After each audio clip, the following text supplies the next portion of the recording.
Vous avez été surpris, comme moi, par l'extrait des rôles de la Cour constitutionnelle, m'invitant de nouveau à comparaître devant elle sur l'affaire Boukangalonzo, alors que tous les Congolais pensaient que ce dossier était classé sans suite. Comme vous le savez, l'ancien premier ministre de la République démocratique du Congo, Augustin Matata Mponyo, l'homme d'affaires sud-africain Grobler Christo Stéphanus et Deogracias Mutombo, ancien gouverneur de la Banque centrale du Congo, vont comparaître pour la énième fois devant la Cour constitutionnelle le 14 avril prochain dans le cadre du procès sur les présumés détournements de plus de 200 millions de dollars américains destinés au projet de développement du parc agro-industriel de Boukangalonzo. C'est une audience très attendue à Kinshasa, comme ailleurs, après toutes les oscillations que cette affaire qui fait couler beaucoup d'eau sous les ponts a connu. À l'audience précédente, le 3 mars dernier, les trois prévenus ont brillé par leur absence. Alors que toute la composition présidée par Dieudonné Kamuleta était présente, Matata Mponyo, Grobler Stéphanus et Deogracias Mutombo ont été représentés par leurs avocats. Selon ces derniers, cette absence de leurs clients s'expliquait par le fait qu'ils n'avaient pas été atteints par les exploits que sont les invitations de justice. Que comprendre alors de cette affaire? Ces procès porte sur des allégations de détournement de 205 millions de dollars américains destinés au développement du parc agro-industriel de Boukangalonzo. Il a débuté en mai 2021 devant la Cour constitutionnelle par un bégaiement judiciaire qui a fait parler de lui. En effet, en novembre de la même année, la Haute Cour, alors présidée par le professeur Dieudonné Kalouba Dibois, s'est déclarée incompétente pour juger un ancien premier ministre. Se fondant sur l'article 164 de la Constitution, son président a affirmé que la Cour constitutionnelle ne pouvait juger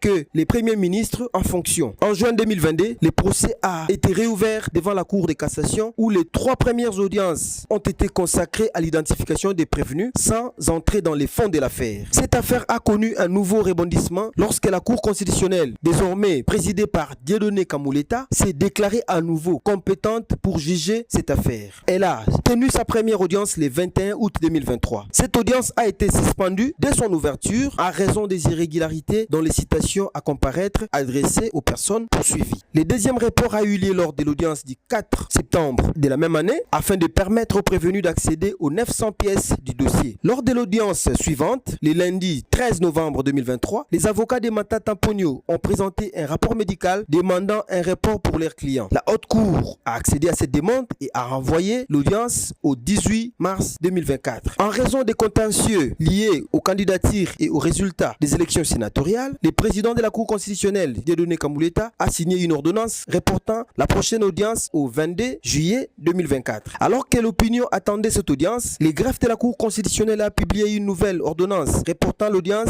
au 11 novembre 2024 à la demande du prévenu Christo Stéphanus Grobler pour raison de santé. La Cour constitutionnelle a ensuite justifié ces nouveaux reports par les changements à venir dans la composition de ses membres. Maintenant que ces 9 membres sont légalement en fonction, la Cour a décidé de relancer ces procès afin de faire la lumière sur cette affaire et d'établir les responsabilités concernant les détournements présumés des fonds de ces projets qui visaient à assurer l'autosuffisance alimentaire aux Congolais.